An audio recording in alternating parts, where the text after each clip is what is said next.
Hello world, welcome to today's challenge. So today what we are trying to do is convert a hex string to RGB.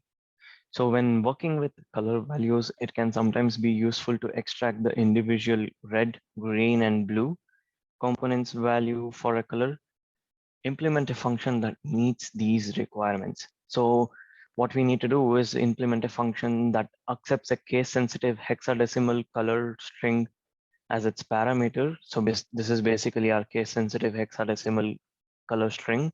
And then we need to return an object with the structure R equal to 255, G equal to whatever, right? Like whatever the values are when RGB range from 0 through 255. So your implementation does not need to support the shorthand form. So you don't need to do the shorthand form. You can just do the regular version, right? So let's just do that. What we need to do is, how do you convert the first two to your decimal, right? You can use the parse string method, right? But I mean parse integer method. Yeah, but you need to first get these two parts separately, these two parts separately, and these two parts separately. So what we need to do is we need to splice that string. So to splice that, we need to convert that to an array. So what we will do is first we will convert the string to an array. And then what we need to do is extract each R, G, and B values separately. Okay, and then while extracting,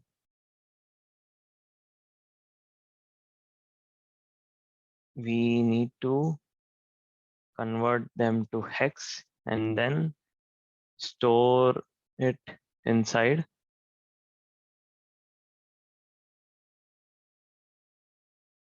our output variable, right? Store it inside our output object. All right, so let's just do this first. We need to convert that to an array. So hex string dot split, and that let's just store it in let hex array equal to hex string dot split, right? And then next what we need to do is we don't need this hash, right? Like the first symbol. So let's just get rid of that. So let's just say hex array dot splice. What do we need to splice?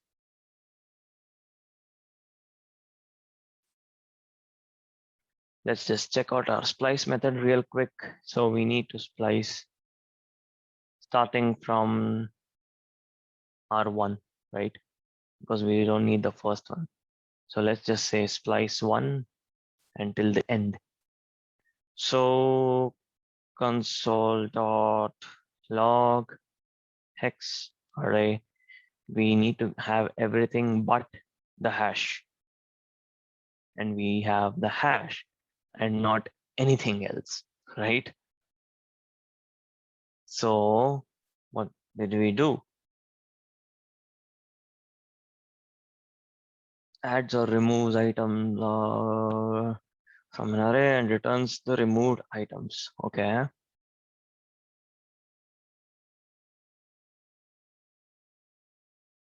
Index, how many? So we need index and how many. So now we'll be getting rest of the array. Yes, perfect.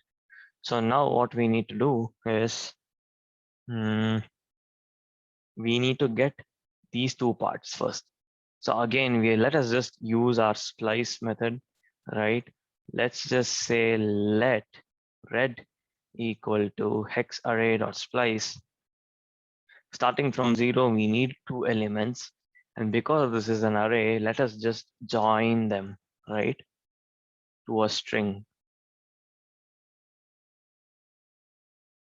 correct? So that will be our red. Let's just copy and paste and do the same thing for all our next items. So which is green and blue, correct? So now we have RGB. Now what we need to do is we need to convert them to hexadecimal, because now if you notice, and if I console.log red, green and blue, yes, you will get all the hexadecimal values of those respective red, green and blues, right? But you need your decimal values.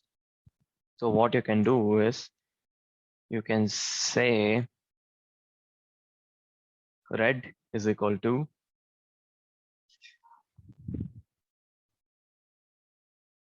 or you can just return an object saying R is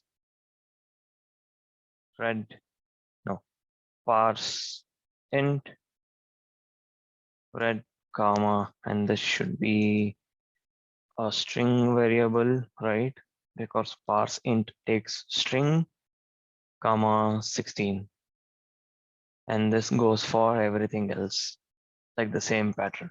Only thing is we need G and we need a B. And this needs to be, this cannot be a semicolon, this needs to be a comma, and red, green, blue, right? This should work. Let's just test this out. And yeah, that certainly works. We have converted successfully our hexadecimal into our decimal, right? So let's just attempt this. And yes, everything works. I mean, of course, I think there is only one test case.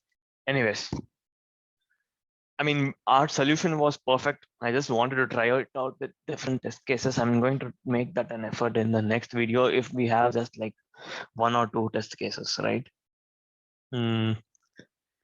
So yeah, that was it. Hopefully you understood that. What is this guy doing? Again, same thing, just in a very shorter format, right? I just did it in an elaborative format so that we can read through it very easily. This is one of the ways to do it. And then, yeah, again, the same thing, right? I mean, he's using string slice method without converting it into an array, which is good. Even the first person is using the slice method, which is good. You can do that. You can also do the substring method, right? Or you can just split it and then splice it all together. So yeah, that's it for today's video. Hopefully you enjoyed it. I'll see you in the next one.